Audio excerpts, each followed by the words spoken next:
Hello everybody, and welcome back to the channel for this week's safety recap. Before we get started, make sure that you give me a thumbs up down below here to encourage me to make more videos of this type. Also, subscribe to my YouTube channel where you'll find additional videos of this nature, toolbox, safety topic videos, and leadership training videos. And if you find this video useful or interesting, make sure you share it with your coworkers and colleagues. Well, let's go ahead and get started with the weekly safety recap. First, I would like to thank those who welcomed me onto their job sites this past week. We remain very busy, and we must remind ourselves that accidents often occur under the stress of tight production schedules, and that safety should always remain in the forefront of everybody's mind. All the jobs I visited, I found the crews highly motivated with the safety consciousness holding firm. Keep up the good work and continue to be the example that other companies wish to emulate. There was one incredibly important safety concern, and I will address it after a few words about safety being a shared responsibility. First, let's talk about what the safety guy isn't. He is not the barricade builder or erector. He is not the warning line installer. He is not the safety glove delivery guy. He is not the safety vest vendor. He is not the hard hat hander outer. He is not the hearing protection dispenser. He is not the safety glass courier. He is not a secretary to fill out safety forms. There are far too many people who still believe that safety is the sole responsibility of the safety department, believing that safety is responsible for completing forms and paperwork, interventions and observations, and making sure employees are wearing their PPE. The safety department will also supply them with their eye protection, hearing protection, gloves, and will pony up cash for other parts of the required and mandated safety equipment. But just like a rental car, they treat the company purchased safety protection in the same way. Misplaced regularly, they expect the company to replace their lost PPE items. Even though they may use their own power tools on a construction site, for example, the hands that hold the tools should be covered by gloves purchased by the company. The safety guy must do all of the paperwork because that's his job. Now let's talk about what the safety guy is. The safety guy is a friend. He is a confidant. He's a consultant. He is a knowledge source.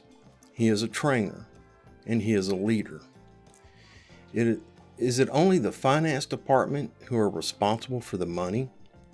Is it only the HR department responsible for identifying harassment and bullying? Is it only the responsibility of managers to make sure that people treat each other with respect and courtesy? Everything at work is a shared responsibility.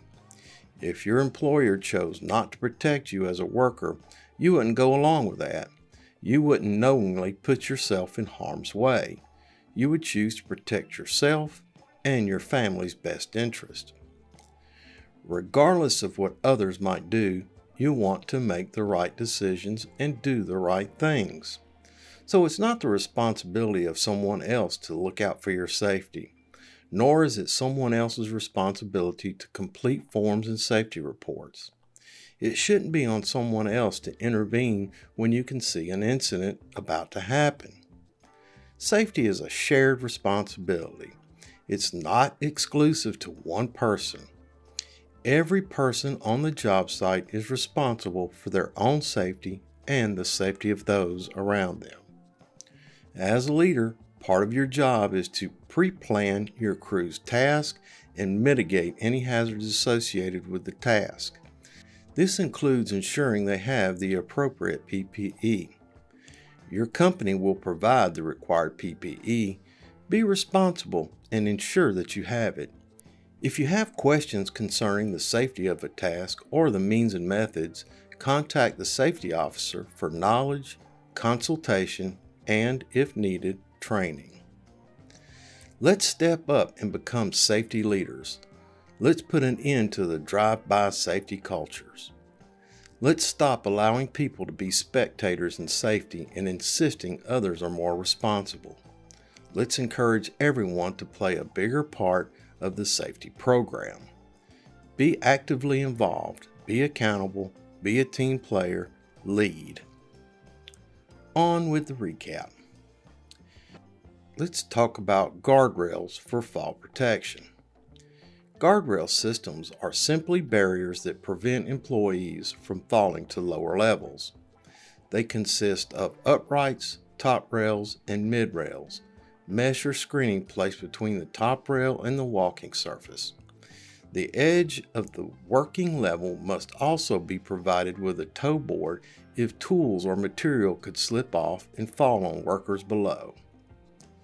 Top rails, the top edges of guardrails must be between 39 and 45 inches high and be able to withstand a 200-pound force applied downward or outward along the top edge. The top edge may not deflect more than 39 inches under this load. And then we have the intermediate members. Unless there is a 21-inch high wall or parapet located between the working surface and the top rail, mid-rails, screens, mesh, or intermediate vertical members must be installed between the top rail and the working surface. Mid-rails must be positioned midway between the top rail and the working level. If screening or mesh is used instead of mid-rails, it must cover the entire opening formed by the uprights, top rail, and working level. If intermediate members such as balusters are used, they cannot be spaced more than 19 inches apart. Mid-rails, screens, mesh, or other intermediate members must be capable of withstanding a downward or outward force of at least 150 pounds. And then there's toe boards. Toe boards must be a minimum of 3.5 inches high and have no more than 1/4 inch gap between them and the working surface. If they are made of mesh, the openings may not be bigger than 1 inch. They must also be able to withstand a downward or outward force of at least 50 pounds. And then the surface preparation. Guardrail surfaces must be finished to prevent cuts, punctures, or lacerations and to prevent snagging of clothing. The ends of all top rails and mid rails cannot hang over the terminal posts unless the overhang would not pose a hazard. And then there's rope and banding. Wire rope may be used for guardrails provided that it's at least 1/4 inch in diameter to prevent cuts and laceration, and it's marked or flagged not more than 6-foot intervals with high visibility material. Manila plastic or synthetic rope may be used for guardrails provided it's inspected frequently enough to ensure that it retains its strength. Steel and plastic banding may not be used. Read and have an understanding of OSHA 1926-501 and consult your safety professional with questions, concerns, or if needed, training. All right, boys and girls, that's it for this week's safety recap. Thanks for stopping by and thanks for watching. Make sure that you give me a thumbs up down below here to encourage me to make more videos of this type. Also, subscribe to my YouTube channel where you'll find additional videos of this nature, toolbox safety topic videos, and leadership training videos. And if you find this information useful or helpful, make sure that you share it with your colleagues and co-workers.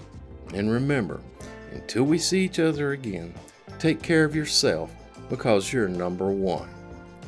Look out for your co-workers and help ensure their safety. Have a grateful day, and remember, I will see you in the field.